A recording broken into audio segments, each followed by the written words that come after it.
Okay, I can't even start without sounding like an idiot. So we might as well just start anyways. This is Satisfactory, and for those of you who don't really have experience with the game, you might think I'm a bit of a god. For those of you who do have experience with the game, you'll probably find that I'm kind of an idiot.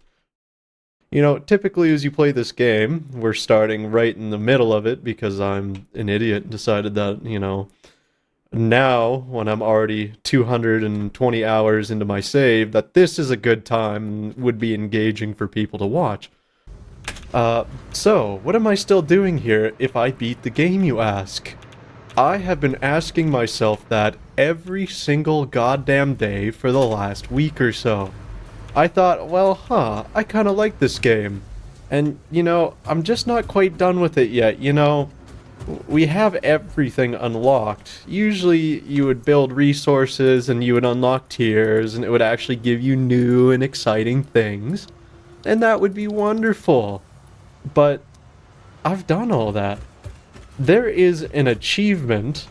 Do you need that? Buy the golden nut statue from the awesome shop. And I was thinking to myself, that doesn't sound so bad. Like, I can take that challenge on. I'm a pretty smart fella. And so you come and look at it, and it's like, well, how much is it? Golden Nut. 1,000 tickets. Well, what is a ticket, you ask? If you're not experienced with the game, essentially, we have what is called the Awesome Sink.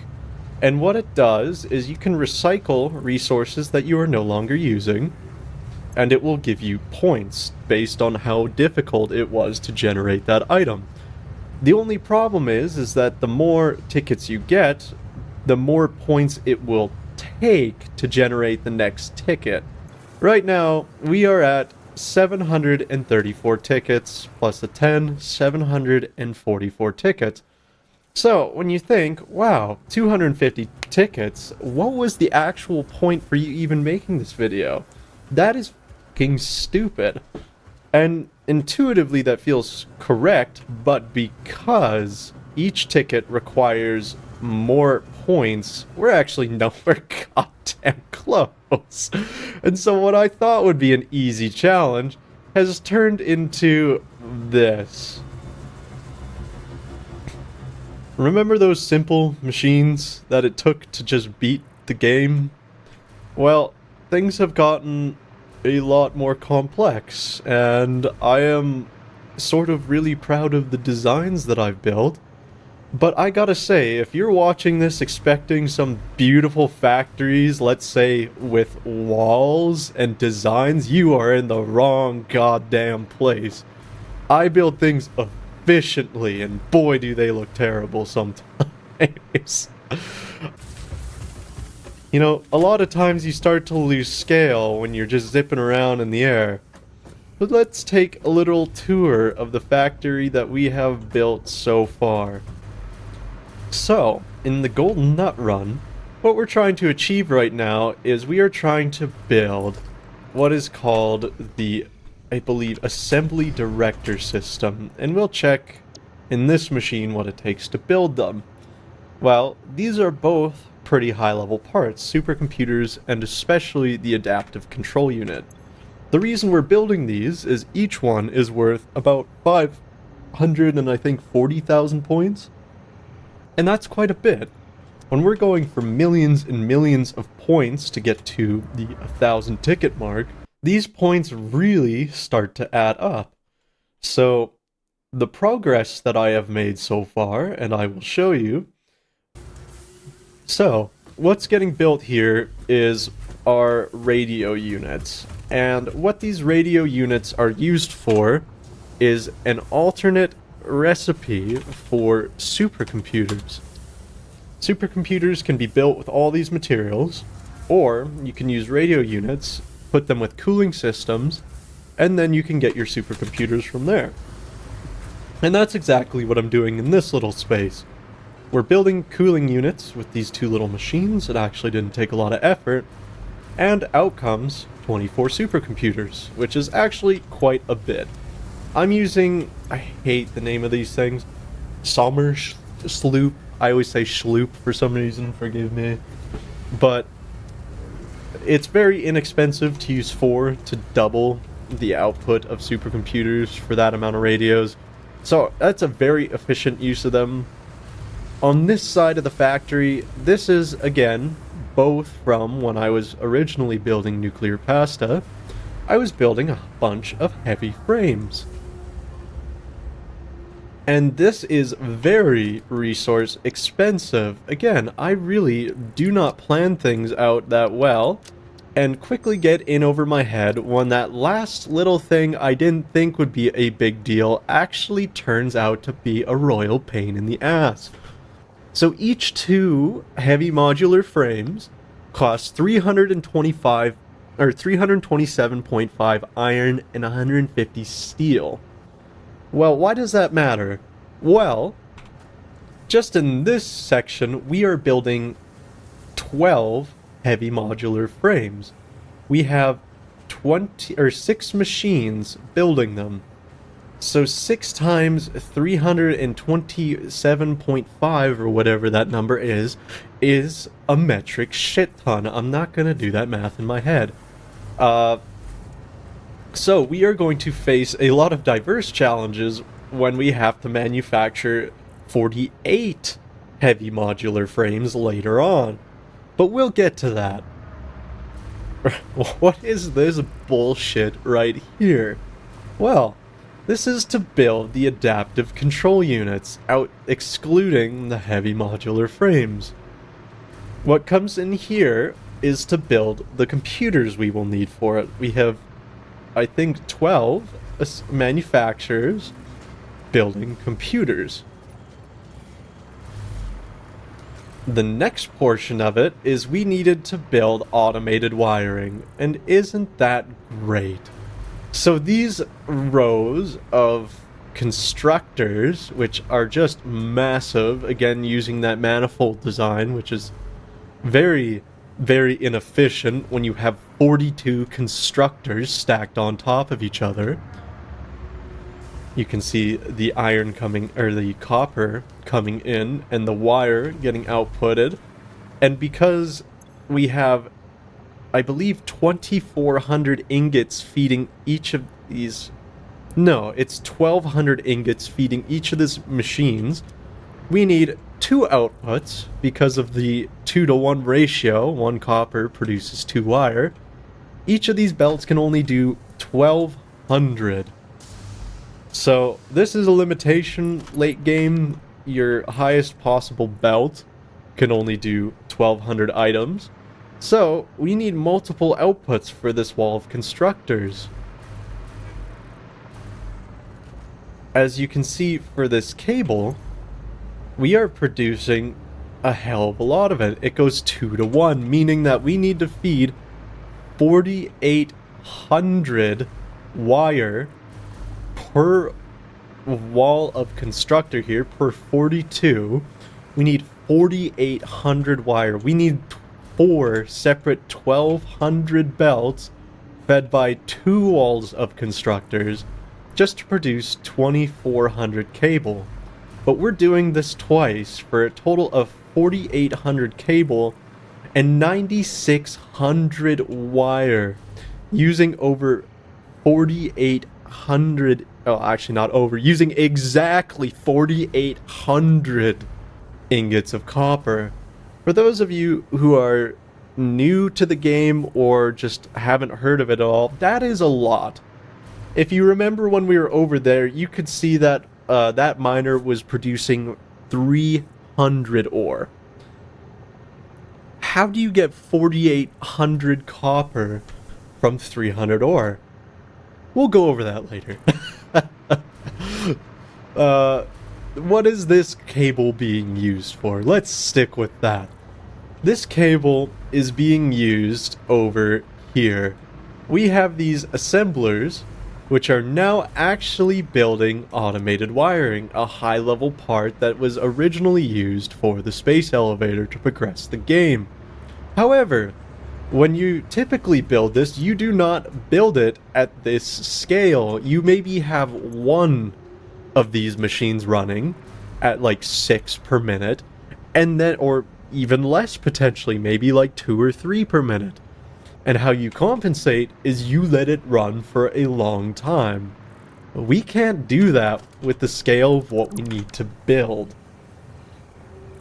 And that leads us to what we're actually working on today, when we're like a good chunk done of what I actually need to build.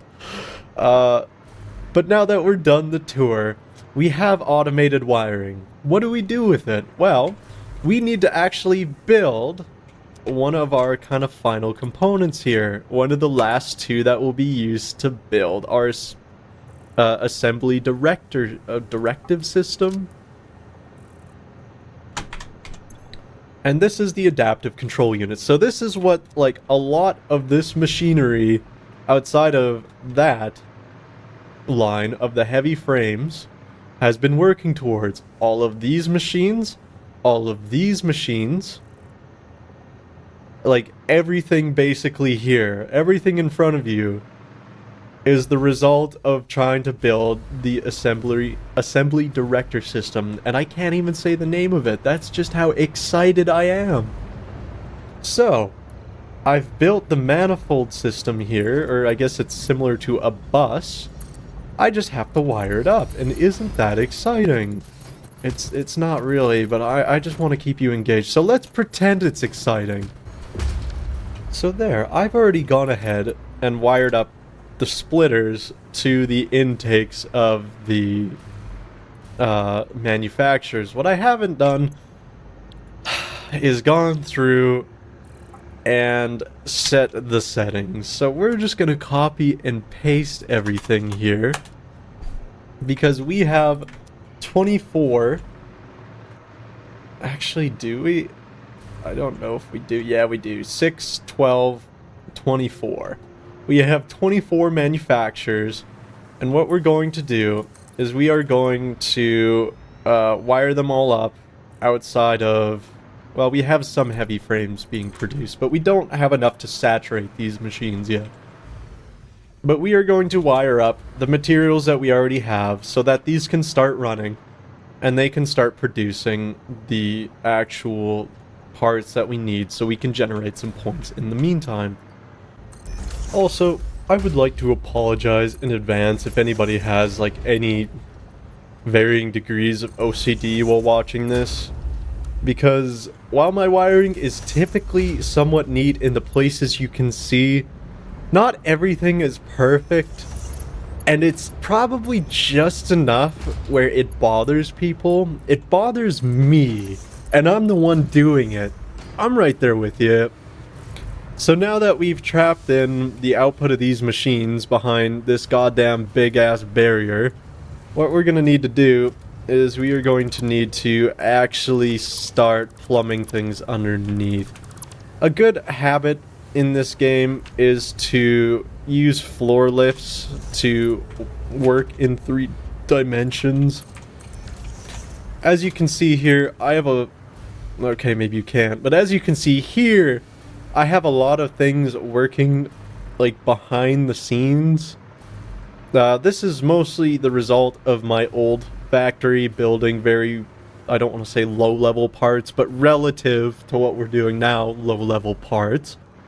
And it's just like spandrels of evolution. It's as things have kind of developed and I've gotten better at the game, I start to, you know, work with better building practices, and what's left over is just a big jumbled mess that I actually have to start working around, and it starts looking horrible.